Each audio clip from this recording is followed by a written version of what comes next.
મારું નામ શંકરભાઈ લક્ષ્મણ પટેલ. આપનું education PTC and BA BEd. અચ્છા, કેટલીક વાર અમને જાણવા મળ્યું છે મોરા સ્કૂલ મોરના આચાર્ય દ્વારા કે અહીંયાથી જે પ્રાથમિક શાળામાંથી જે બાળકો આવે છે એનો પાયો તદ્દન નબળો હોય છે, કાચો છે. તેનું શું કારણ, અને એ કારણ દૂર કરવા માટે આપ કેવા પ્રયાસો કરી રહ્યા છે? હમણાં તો સરળ શિક્ષણ અભિયાનની પ્રવૃત્તિઓ ચાલે છે છેલ્લા 1 વર્ષ થયા. એમાં અભ્યાસક્રમ બી નવા છે અને એના આધારે ટીચરોને પણ તાલીમ આપવામાં આવે છે અને એ રીતે ટીચરો તૈયાર થઈને વર્ગમાં વર્ગકાર્ય કરે છે. અને વર્ગકાર્ય પણ એમાં પણ TLMના સરકાર તરફથી 500 રૂપિયા મળે છે. એમાંથી સારા પ્રોજેક્ટ બનાવીને બાળકોને સારી રીતે શીખવવામાં આવે છે.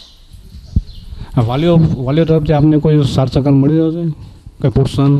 ના, એવું તો આજ સુધી કંઈ જોવામાં મળ્યું નથી અને એવો સહકાર મળ્યો નથી અમને.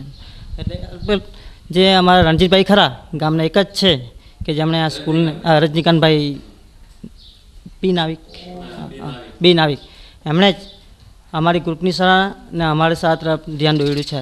અને શાળાના કમ્પાઉન્ડ તેમજ શાળાનો જે દરવાજો છે એ એમણે તેમજ જે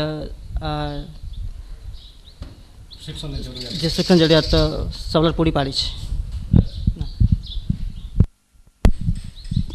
આપ સાહેબ આપનું શું?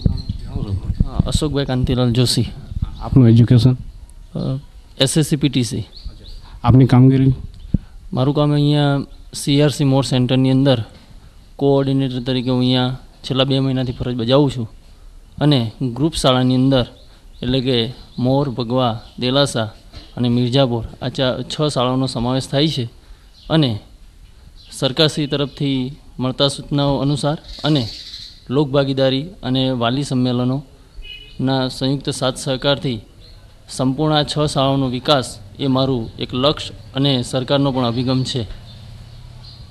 આ બાબતે સરકારશ્રીના નવા અભિપ્રાયો મુજબ લીડર્સ કોમ્યુનિટીની તાલીમો છે, બાળમેળા છે, વાલી સંમેલનો છે, એવી વિવિધ પ્રવૃત્તિઓ કરી અને અંતરિયાળ ગામડાઓ સુધી એક શિક્ષણનું નવીનતમ વાતાવરણ ઊભું કરી અને 2010 સુધીની અંદર સરકારનો પણ એવો અભિગમ છે કે 2010 સુધી સમગ્ર ભારત દેશ અને ગુજરાત રાજ્યની અંદર તમામ બાળકો શાળામાં પ્રાથમિક શિક્ષણ ગુણવત્તાસભર પ્રાપ્ત કરે એવા અપેક્ષાને હું પણ મારા ગ્રુપની શાળાઓમાં દરેક વિદ્યાર્થીઓ આ સિદ્ધિ પ્રાપ્ત કરે માટે હર હંમેશા પ્રયત્નશીલ છું. આ પહેલાં અહીંયા રાત્રિ શાળા ચાલતી હતી અને ફાઇનલની પરીક્ષા પડતી હતી, તો એક શા માટે કેન્સલ થઈ ગઈ? રાત્રિ શાળાની જે ફાઇનલની પરીક્ષા હતી એ કેમ કેન્સલ કરવામાં આવી છે? એના પરથી આપ કોઈ ધ્યાન દોરશો? એ બાબતે હું પરિચિત નથી, કારણ કે હું છેલ્લા 4 વર્ષથી આ જિલ્લા પંચાયત સુરતની અંદર સર્વિસમાં લાગ્યો છું. રાત્રિ શાળાનો મને કોઈ એવો અભિગમ નથી, એટલે એમાં હું પણ કંઈ કહી શકું નહીં. આભાર.